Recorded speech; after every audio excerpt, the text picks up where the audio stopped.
Iblis bersumpah di hadapan Allah untuk sesatkan semua anak Adam.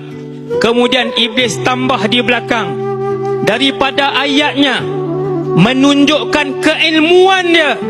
Dia kata, illa, kecuali wahai Allah, yang tidak dapat aku sentuh. Ingat tuan-tuan, dengar tuan-tuan, aku akan sesatkan seramai-ramai mungkin anak Adam. Hari ini ada 8 bilion manusia, 6 bilion tidak beriman dengan Allah. Hanya 2 bilion yang beriman. Daripada 2 bilion, 1 bilion tidak solat.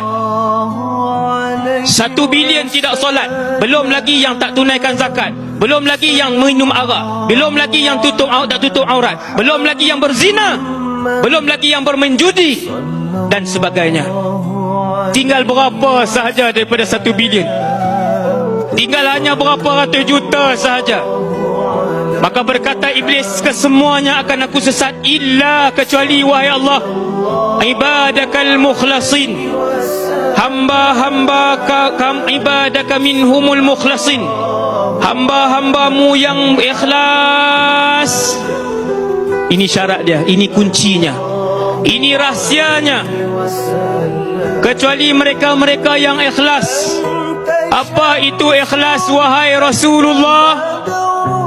Kata Nabi SAW, ikhlas ialah mereka yang hidup kerana Allah, mereka yang bernafas kerana Allah, mereka yang memandang kerana Allah, mereka yang bercakap kerana Allah, mereka yang mendengar kerana Allah, mereka yang berjalan kerana Allah, mereka yang solat kerana Allah.